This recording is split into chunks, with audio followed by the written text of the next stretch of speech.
Team's effort tonight. It was better. I liked the resolve in the third period. We had a lull in the second period, which cost us the night. But there was pushback in the third period, and it seemed like we were starting to get our game going a little bit.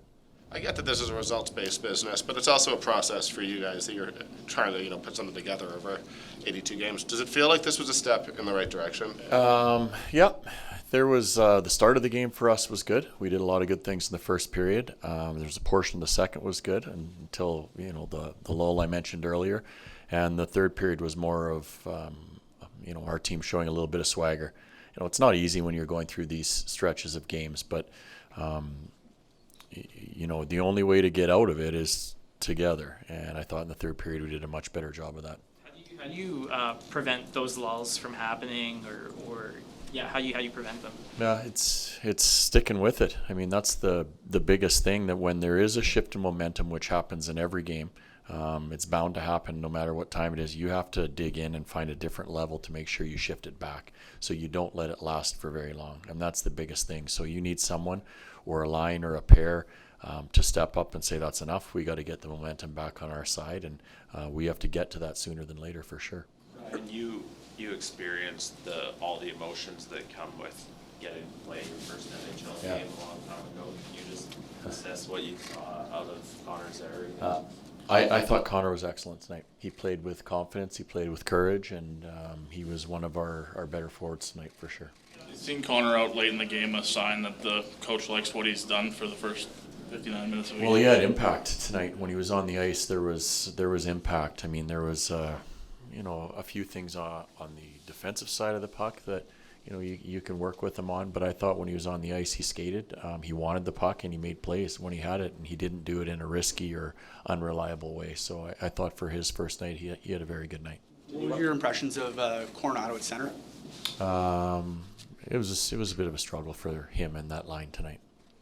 With Zary, did you like what he brought out of Sharangovich as well? It seemed like they played pretty well.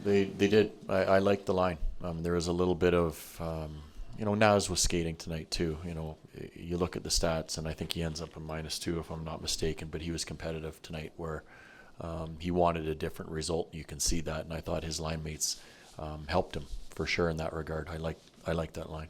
Right, in that third period swagger, when you don't get the end result, how can a coach help the guys sort of carry that forward? I think it's our job to remind them of why they had success in the third period. So whether it's showing them, whether it's grabbing individuals or a little short leadership meeting, there's all sorts of different ways where you can kind of reinforce what they did was right. And if they're consistent with it and they can do that for 60, we'll find our way out of this. What were the biggest things that were right in that third? We were much quicker with the puck, and we managed it much better through the neutral zone, and we played on our toes in the offensive zone. So we were hemming them in a little bit more than we did in the earlier portions of the game.